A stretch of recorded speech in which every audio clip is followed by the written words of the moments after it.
Hello guys, तो ये video मेरा आज होने वाला है लस्ट एंड ईगो पे।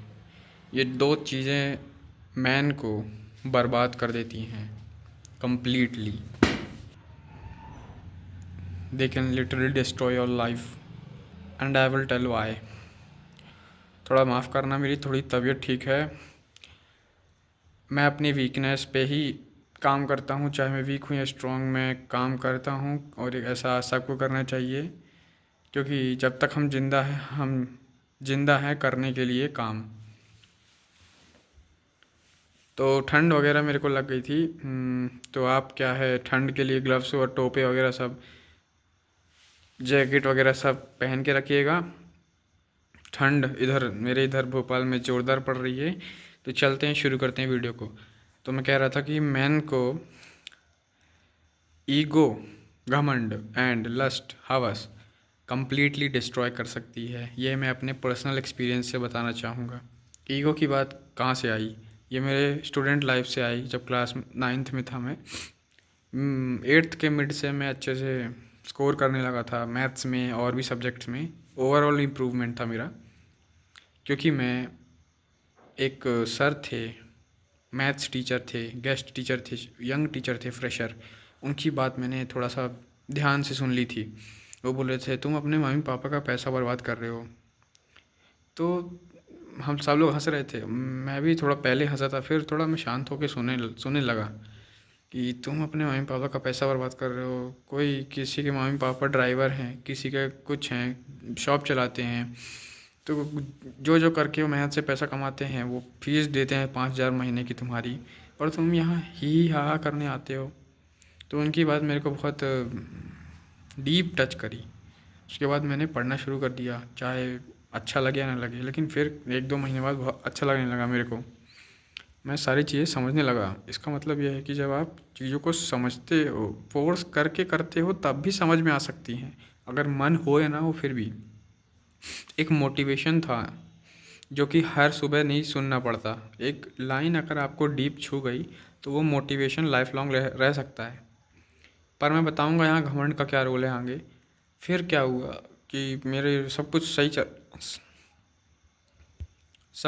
रहा था। उसके बाद क्या हुआ कि 9th आ गई, मेरे परसेंटेज काफ़ी अच्छे आए थे, 80 के अबव आए थे, 80%।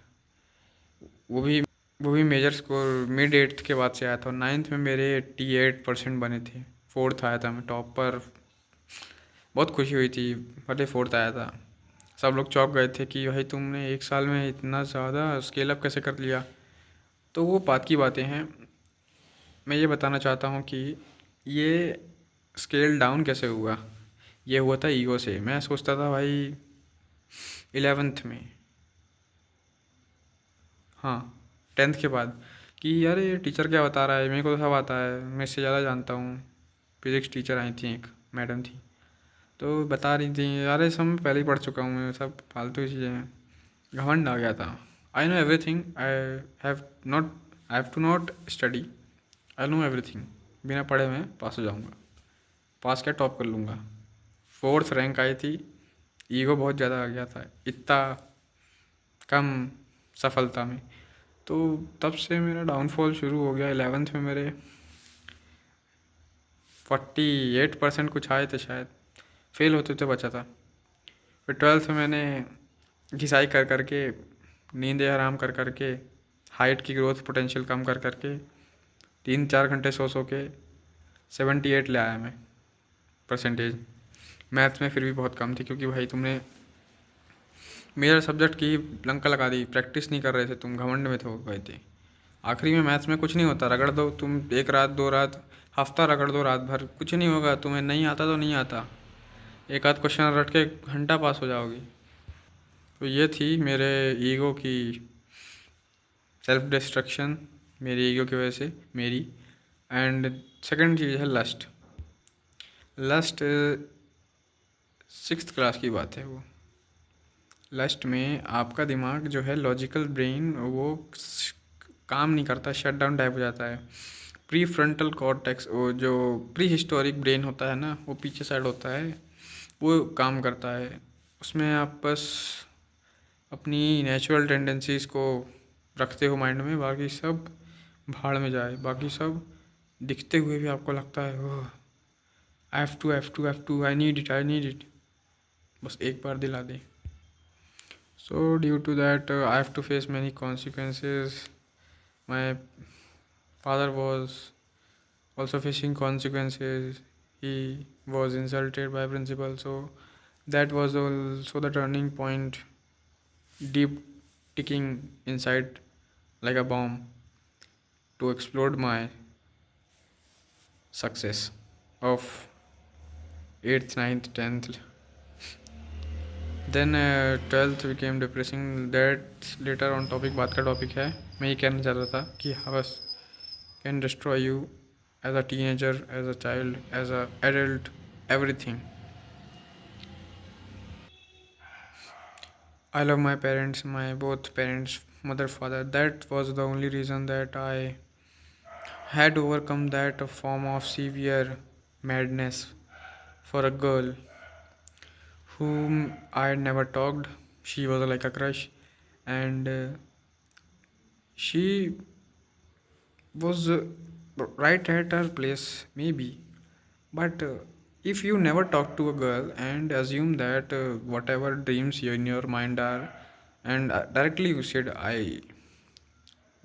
say her the three words, then it's very sudden and you will face consequences.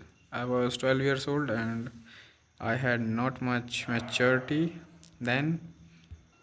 So see, the child, even if 10 to 12 years, can also be affected by this lust. And due to current social media era, gen X जो भी millennium आ गया है, तो ये generation तो और भयंकर affect होगी भाई। 5 6 साल 7 8 साल में ये तो सब खेल करेंगे। तो आपको मैं बताना चाहता हूँ कि आप इस चीज़ से जितना दूर रहिए उतना अच्छा रहेगा। फॉर योर पीस, आपको पीस चाहिए, शांति चाहिए एंड सक्सेस भी चाहिए। तो ये आपके लिए सही रहेगा कि आप दोनों चीज़ों से दूर रहें। कितने भी सक्सेसफुल हो जाओ, ईगो नहीं। कितनी भी अच्छी लड़की मिल जाए, बात करो as a human, not assume both of you in a dream of your future. Imagine कर लिया अपने ड्रीम में बात करने की, ऐसा ना करना। You can talk but one-sided and havas and other thing, you will go into porn and masturbation and other addictions also. So conclusion, these two, egos and lusts, are the only two powers who can take down a powerful and successful man from any stage। आप कितने भी level पे हो, you can be taken down by these two snakes. Bye.